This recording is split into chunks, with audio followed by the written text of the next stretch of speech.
আসসালামু আলাইকুম। এখন শুনবেন সংবাদ শিরোনাম। সংসদে স্পিকার, ডেপুটি স্পিকার চূড়ান্ত করবেন তারেক রহমান। সংসদীয় কমিটির সিদ্ধান্ত, এমপি মন্ত্রীদের মার্জিত ও সতর্ক আচরণের নির্দেশনা প্রধানমন্ত্রীর। 2 টন ওয়ারহেডবাহী মিসাইল ছুড়ল ইরান, ইসরায়েলে ব্যাপক ক্ষয়ক্ষতি। হরমুজের দখল রাখতে মাইন স্থাপন তেহরানের, বোমা মেরে সচলের চেষ্টা যুক্তরাষ্ট্রের। জ্বালানি নিয়ে চট্টগ্রাম বন্দরে ভিড়ছে একের পর এক জাহাজ, চলছে খালাস। অতিরিক্ত ডিজেল সহায়তা চেয়ে ভারতকে চিঠি, পাম্পে আজও দীর্ঘ লাইন। বাড্ডায় দেয়াল চাপায় 2 শিশুর মর্মান্তিক মৃত্যু। নির্মাণাধীন ভবন মালিকের বিরুদ্ধে গাফিলতির অভিযোগ, পরিবারে শোকের মাতম। এতক্ষণ শুনছিলেন সংবাদ শিরোনাম, এখন শুনবেন বিস্তারিত। বিস্তারিত সংবাদের আগে আমাদের যমুনা 24 টিভি চ্যানেলটিকে সাবস্ক্রাইব বা ফলো করে আমাদের সাথে থাকুন, আর কমেন্ট করে জানান আপনি কোথা থেকে সংবাদ শুনছেন। শুরুতে সভাপতি পদ শূন্য রেখেই আগামীকাল সকাল 11টায় বসতে যাচ্ছে ত্রয়োদশ জাতীয় সংসদের প্রথম অধিবেশন। প্রধানমন্ত্রীর পক্ষ থেকে সভাপতির নাম প্রস্তাবের পর তা চূড়ান্ত হবে। সংসদের সভাপতির সভাপতিত্বেই নির্ধারণ হবে স্পিকার এবং ডেপুটি স্পিকার। রাষ্ট্রপতি শপথ পড়াবেন তাদের। সরকারদলীয় সংসদীয় দলের শেষে এসব কথা জানান চিফ হুইপ নুরুল ইসলাম মনি। স্থানীয় সরকার মন্ত্রী মির্জা ফখরুল ইসলাম আলমগীর জানান, সংসদ নেতাই সুপারিশ করবেন স্পিকার ও সভাপতির নাম। সকালে সংসদে সরকারি দলের সংসদীয় দলের সভায় এসব সিদ্ধান্ত হয়।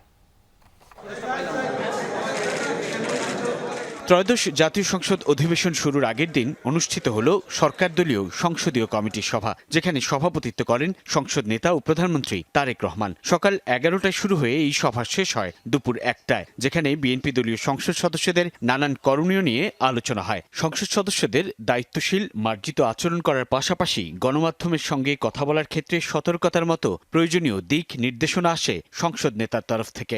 কার্যপ্রণালী বিধিতে আছে, সংসদ চলার আগের দিন একটা সংসদীয় দলের বৈঠক হয়।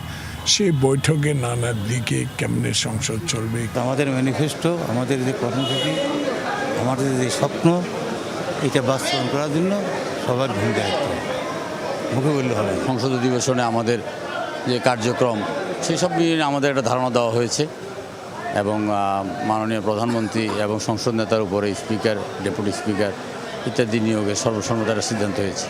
সংসদীয় কমিটির এই সভায় স্পিকার, ডেপুটি স্পিকার ও সভাপতি নির্ধারণে ভার দেওয়া হয় সংসদ নেতা ও প্রধানমন্ত্রী তারেক রহমানকে। পার্লামেন্টারি পার্টির বৈঠক যা হয় বিভিন্ন বিষয় নিয়ে, সংসদ শুরু হচ্ছে তো সেই সব বিষয় নিয়ে একই সঙ্গে আমরা পার্লামেন্টের সব দায়িত্ব নিয়ে আলোচনা হয়েছে। স্পিকার এবং ডেপুটি স্পিকারকে শপথ গ্রহণ করাবেন রাষ্ট্রপতি। ইসরায়েলি ভূখণ্ড এবং মার্কিন অবস্থান লক্ষ্য করে সবচেয়ে তীব্র এবং শক্তিশালী হামলা চালিয়েছে ইরান। মঙ্গলবার বহুল আলোচিত 2 টন ওয়ারহেড বহনকারী ক্ষেপণাস্ত্র ছোড়ে IRGC। ইরানি গণমাধ্যমের দাবি, এতে ব্যাপক ক্ষয়ক্ষতি হয়েছে তেল আবিব সহ বিভিন্ন স্থানে। হরমুজ প্রণালীর বিভিন্ন স্থানে ইরানি নৌযান লক্ষ্য করেও চলে মার্কিন হামলা। অঞ্চলটিতে 16টি মাইন বিছানোর জাহাজ ধ্বংসের দাবি করেছে মার্কিন সেন্ট্রাল কমান্ড। 2 টন ওয়ারহেডবাহী মিসাইল ছোড়া হচ্ছে ইসরায়েলি ভূখণ্ড এবং মার্কিন অবস্থানে। মঙ্গলবার রাতে বহুল আলোচিত এই ক্ষেপণাস্ত্রের হামলা চালায় ইরান।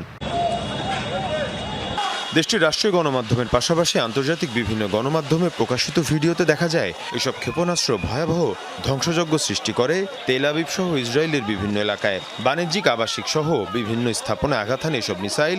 আগুন জ্বলতে দেখা যায় বাংকার সহ বিভিন্ন ভবনে।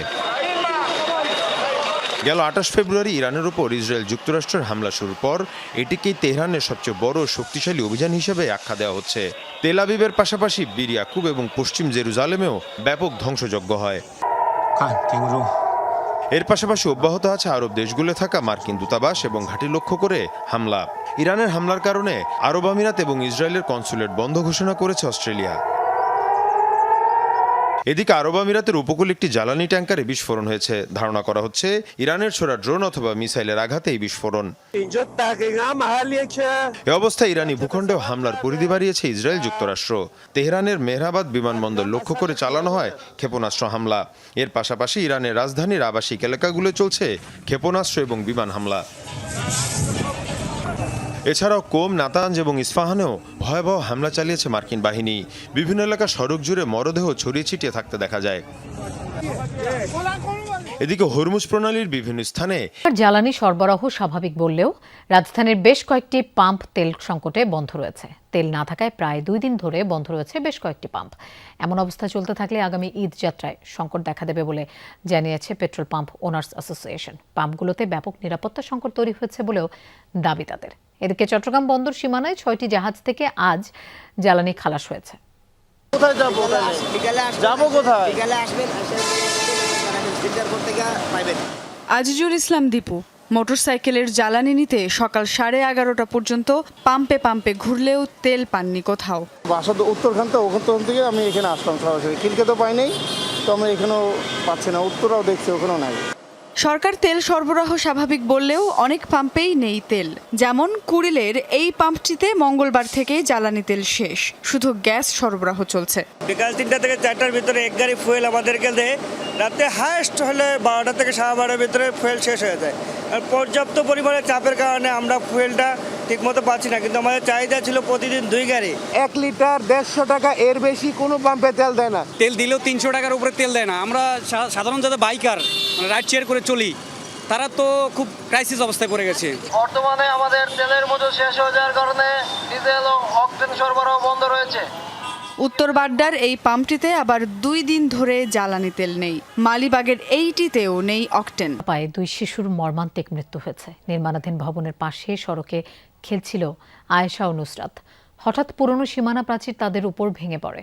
তাদের উদ্ধার করে হাসপাতালে নেওয়া হলে চিকিৎসক মৃত ঘোষণা করেন। ভবন মালিকের বিরুদ্ধে গাফিলতির অভিযোগ স্বজনদের। তদন্ত করে দায়ীদের বিরুদ্ধে ব্যবস্থা নেওয়ার কথা বলছে পুলিশ। রাজধানীর উত্তর বাড্ডায় পুরাতন দেয়াল ধসে 2 শিশু নিহত হয়েছে। বুধবার সকালে 10 নম্বর লেনে এই দুর্ঘটনায় গুরুতর আহত শিশু দুটিকে ঢাকা মেডিকেলে নেওয়া হলে চিকিৎসক তাদের মৃত ঘোষণা করেন। শিশু দুটির স্বজনরা জানান, বাসার পাশেই একটি পুরাতন বাড়ি ভেঙে নতুন করে নির্মাণ কাজ চলছিল। বাড়িটির পুরনো সীমানা প্রাচীরের পাশেই রাখা ছিল ইট বালু। শিশু দুটি সড়কে খেলার সময় হঠাৎ পুরাতন দেয়ালটি ধসে পড়ে তাদের উপর। এতে চাপা পড়ে আয়েশা ও নুসরাত। এলাকা মনে করেন খুঁজতেছে, আমার মা এসে বলতেছে দেখ এটা ভাঙা পড়ছে, এটা তলে নি। আমি এটা তলে কইতে আইবো, তুই দেখ আমার কত বেশি বুঝিস না, দেখ তো উঠে দে রে ভাই, চুল দেয়া যায় ইত্যাদি চিৎকার। মেয়েটার বিচার চাই, আমরা সুষ্ঠু বিচার চাই। আমার অনেক আদরের একটা মেয়ে ছিল ভাই। ওইখান থেকে যখন উঠাইছি বালিগুলা, তখন দেখি চুল, তখনই আমরা বুঝছি এখানে ওইটা চুলগুলা ভাই সরায়া, বালিগুলো সরায়া ভাই উঠায় দেখি ভাই রক্ত, ভাই মুখ টুক চোখ বাইরে গেছে ভাই।